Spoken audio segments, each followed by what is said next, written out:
Bonjour et bienvenue. Aujourd'hui, on s'attaque à un sujet qui a l'air un peu technique, mais en fait, il nous concerne toutes et tous. L'étiquette énergétique des fenêtres en Suisse. Bonjour. Ah oui, un sujet crucial. On a devant nous un guide qui décortique ce qui ressemble un peu à une énigme, vous savez, ce petit autocollant avec des couleurs, des lettres, des codes un peu bizarres comme UW, EQ. Mhm. Pour celles et ceux qui construisent ou rénovent, ça devrait être une mine d'or. Mais franchement, ça peut aussi être un vrai casse-tête. Notre mission aujourd'hui, c'est de déchiffrer ça ensemble. Et de rendre ça concret. Exactement. Transformer ces données techniques en quelque chose d'utile. Oui, et c'est essentiel, parce qu'il faut vraiment changer notre regard sur ce qu'est une fenêtre. Ce n'est plus juste un trou dans un mur pour avoir de la lumière. C'est plus que ça. Ah bah oui, c'est un composant de haute technologie, presque aussi complexe qu'un smartphone, qui peut complètement transformer la performance d'une maison. Cette petite étiquette, en fait, c'est sa carte d'identité. Donc si on la comprend, on sait si notre fenêtre est une alliée ou une passoire énergétique. C'est exactement l'idée. Une alliée qui fait économiser de l'argent ou une passoire qui en coûte. J'aime bien l'image. Alors pour cette enquête, je propose qu'on y aille par étapes. D'abord, on regarde les infos de base, le fabricant, le modèle. D'accord, les fondamentaux. Ensuite, on s'attaque à ce qui se voit le plus, le code couleur de A à G. Et à la fin, on plonge dans le secret le mieux gardé, ce fameux chiffre, le UW et que, qui, paraît-il, change tout. On y va? C'est parti. On parle. Mais notre source insiste là-dessus. C'est plus qu'une simple identification. Absolument. C'est la première brique de la confiance. Ça garantit deux choses, la traçabilité et la responsabilité. Le fabricant, il engage son nom sur les performances qu'il annonce. D'accord. S'il y a un souci, on sait vers qui se tourner. Voilà, on sait qui est responsable et de quel produit on parle. Mais il y a un autre logo, souvent plus discret, qui est peut-être encore plus important.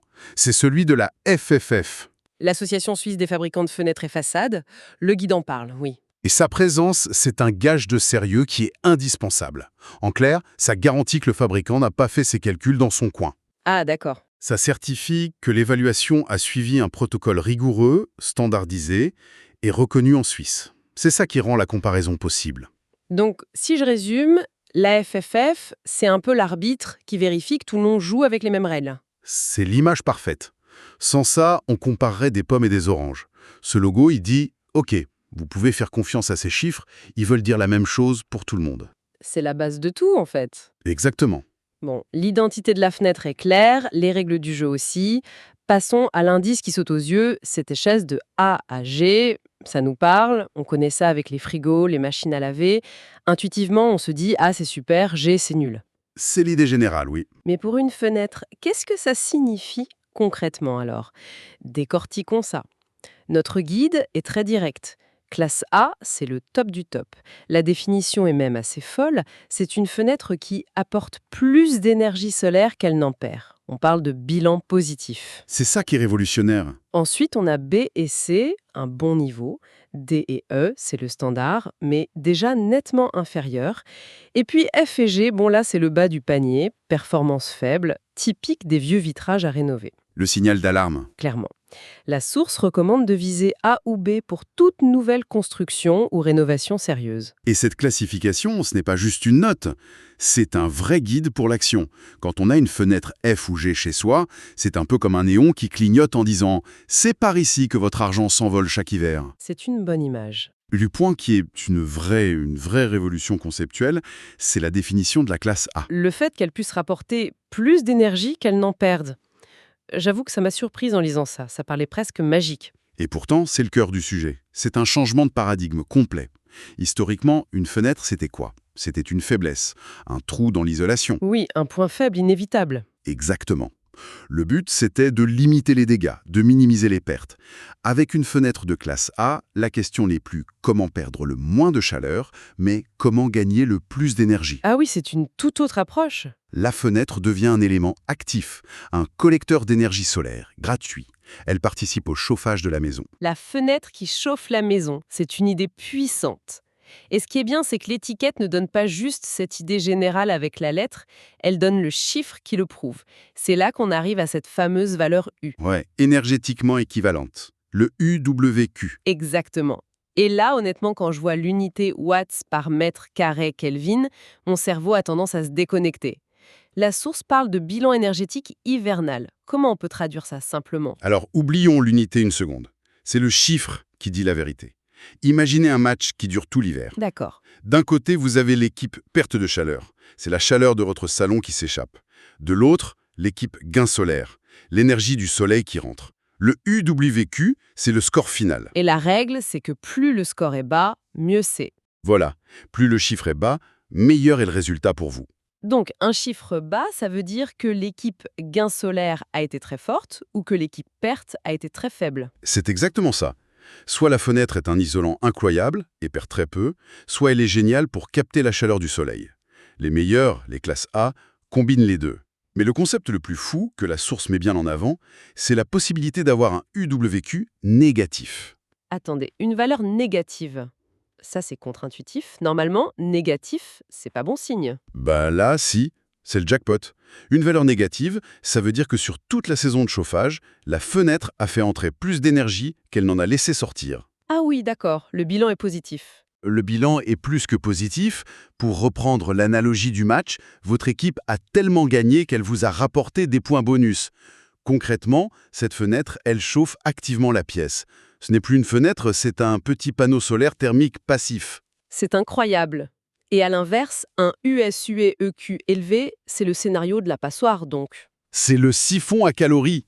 La chaleur de votre maison est aspirée vers l'extérieur. C'est ça qui crée cette sensation de froid quand on est près d'une vieille fenêtre en hiver, même si le chauffage tourne à fond. On connaît toutes et tous cette sensation. Ben voilà. Ce chiffre, le USUE-EQ, c'est la promesse de mettre fin à ça. D'accord. C'est beaucoup plus clair maintenant. On a donc la lettre pour une idée rapide et ce chiffre pour le verdict précis. En pratique, comment on utilise les deux ensemble? Si je dois choisir, je me fie à la lettre, au chiffre? Les deux sont indissociables. La lettre, c'est le titre du chapitre. Le chiffre, c'est le contenu. Et c'est là que la situation concrète de la maison devient importante. C'est-à-dire UW. Prenons un exemple. Imaginez qu'on rénove un chalet à Verbier, plein sud, très ensoleillé. Ok. Et un appartement à Genève, au premier étage, orienté plein nord. On ne va pas forcément faire le même choix. Ah bon? Même si on vise une classe A dans les deux cas? Justement, on peut avoir deux fenêtres classe A. Une avec un UWEK de 0.1 et une autre avec un UWEK de moins 0.1. Pour l'appartement à Genève, au nord, avec peu de soleil, la première fenêtre sera déjà fantastique. Elle isole parfaitement. Elle minimise les pertes au maximum? Exactement. Mais pour le chalet à Verbier, face au soleil, la seconde fenêtre avec sa valeur négative devient un atout majeur. Elle va non seulement isoler, mais aussi chauffer activement le chalet. La lettre seule ne suffit plus, il faut adapter le chiffre à la situation. C'est un argument très convaincant. Mais j'ai une question qui vient tout de suite, c'est celle du coût. J'imagine qu'une fenêtre classe A avec un chiffre négatif est plus chère qu'une classe C. Est-ce que ça vaut vraiment le coup? C'est la question légitime, bien sûr. Il faut voir la fenêtre comme un investissement sur 30 ou 40 ans. Le surcoût à l'achat, il faut le mettre en perspective. D'abord, il y a les économies directes sur les factures de chauffage. Qui s'accumulent année après année. Voilà, ça peut représenter des milliers de francs sur la durée de vie. Mais il y a un autre gain qu'on oublie de chiffrer. Le confort.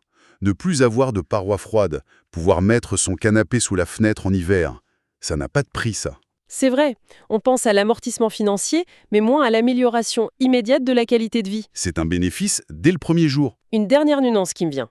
Si ces fenêtres sont si fortes pour capter la chaleur en hiver, est-ce qu'elles ne risquent pas de transformer nos maisons en fournaises en été? C'est un point très pertinent. La surchauffe estivale est un vrai enjeu. Alors, il faut savoir que l'étiquette dont on parle se concentre sur le bilan hivernal. D'accord. La gestion de la chaleur en été, ça dépend d'un autre facteur. La valeur G et surtout de protection solaire extérieure efficace, des stores, des volets. Le choix d'une fenêtre très performante en hiver doit s'accompagner d'une réflexion sur la protection en été. C'est un système complet. L'un ne va pas sans l'autre. Exactement, pour un confort optimal toute l'année. D'accord. Alors, si je résume ce qu'on a découvert aujourd'hui, l'idée la plus forte, c'est cette transformation du rôle de la fenêtre.